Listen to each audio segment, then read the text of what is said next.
What's up, fam? It's Chappell, host of the Recap Kickback podcast, here for the latest exit interview of Deal or No Deal Island as a part of the RHAP Hit or Quit podcast feed. And I'm here with our most recently eliminated contestant from Deal or No Deal Island, the breakout star of season one of Deal or No Deal Island. It's Aron. Aron, I mean, it's great to see you, but not like Uh, this, man. it's hard to watch, but it's a poetic justice. I was constantly in my own head, made a lot of mistakes that I could have avoided, and it's funny that the way it ended was the same thing. So I wasn't the best player, but I'm glad I was at least entertaining. Listen, you were easily the star of this season. I saw so much Nice. support for you online, so there's nothing to feel bad about as far as your gameplay.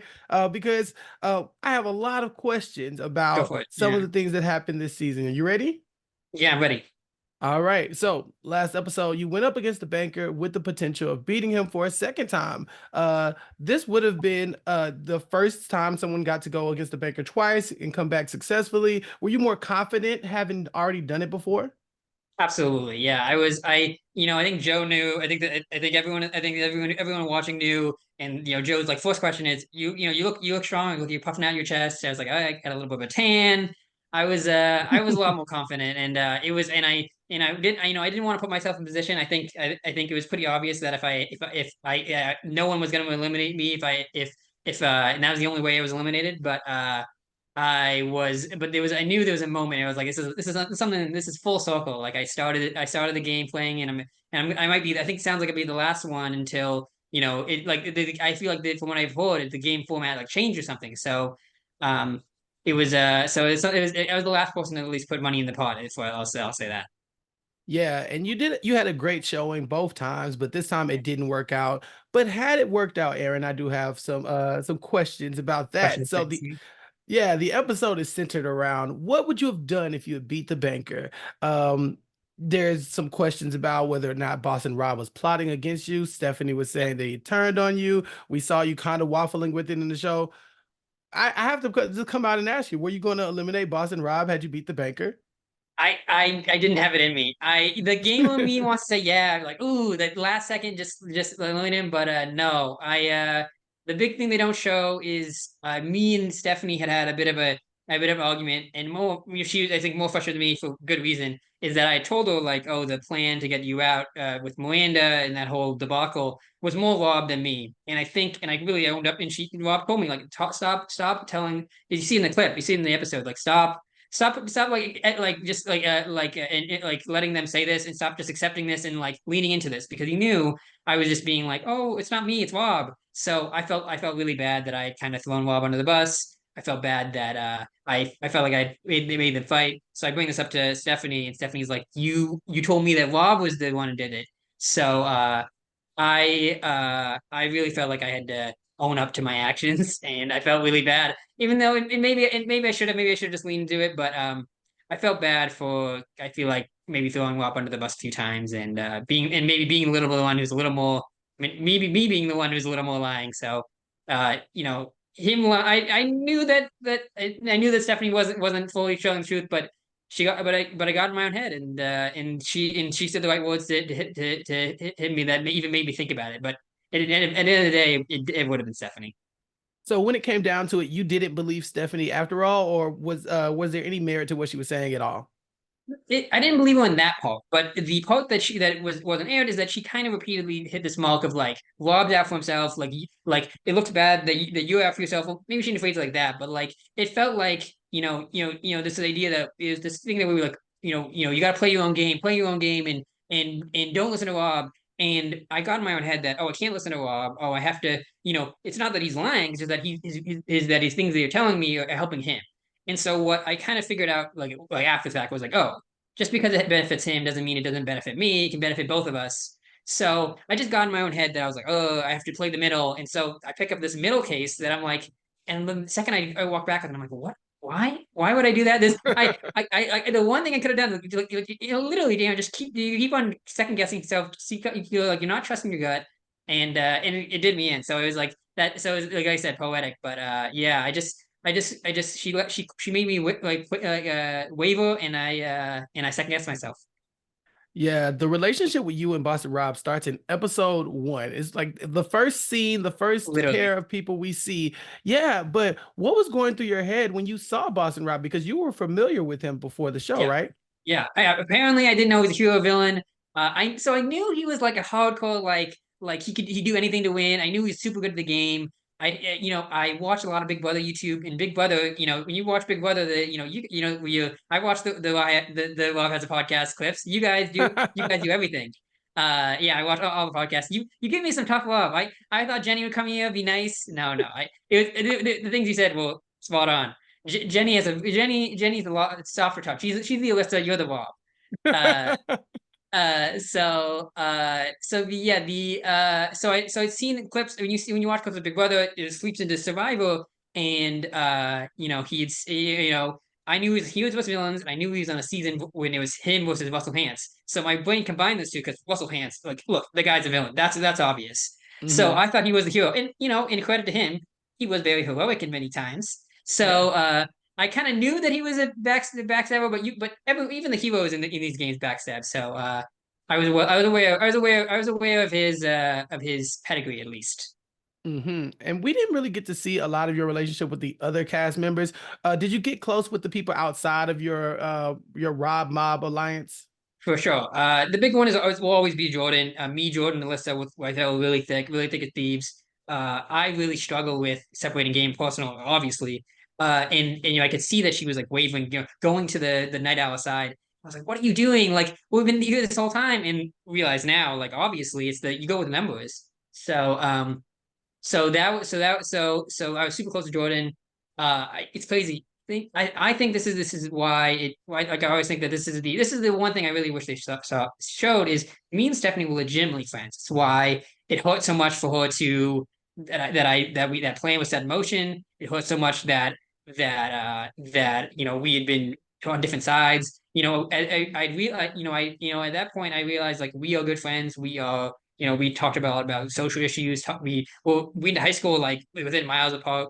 So that's the big one is that we don't talk much now. We buried the hatchet. But yeah, I was close with a lot of the cast. But right now, my texts, they're all Alyssa, Rob, and Jordan. Not to mention not to say that people don't like me, just those are the people that some of my closest friends. Yeah, them and the host Joe. So we found Yes. out that apparently you and Joe have a lot in common. We do. Me and Joe, big Magic and Gathering nerds. I was obviously giving weightlifting tips, and I'm sure he'd give me dancing tips now. But yeah, no, we have a lot in common. We're like both super nerds. That like he talked to me like during the DONDI nights when we were when it's a cut, we're gonna shoot the different angle. He'd be looking at me like the new Magic the Gathering cards, and so we talk a lot about Magic the Gathering. It's funny. My two closest friends are like three contestants, and then the fourth is Joe, who's so it's another funny another like the weirdest combo of all people is like Boston Rob and Aaron and Joe Manganiello and Aaron. So it's but hey, I've friends from all different places. Yeah, no, it's so cool. It's so cool. Even seeing some of the posts of you and Boston Rob online, it's been so fun to watch. And you've been getting such a positive reception from the audience. Were you surprised with how you were depicted on the show? No, no, I think Rob texted me was like, dude, you're gonna be a superstar. Like everyone's like, you're gonna be a superstar, and I was like, okay, let's tone it down there. But I felt everyone feels like the main character, everyone feels like the hero in this show. You always do, but I really felt like I had a lot of growth, and I really I pride myself. Like it's funny because I'm like accountant, I'm a nerd.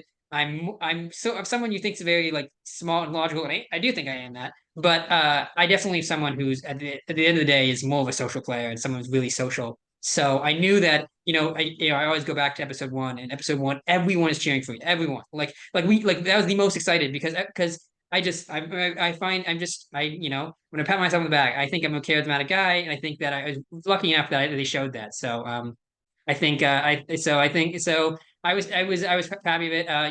I think I wish we always think we're more tactical than we are. I think I was more tactical. I feel like I was more tactical than what the edit is showing me. But look, I wasn't. It wasn't the most tactical, so I get why they do why it shows me the way it does. So it's as accurate as it can possibly be in reality TV. Gotcha.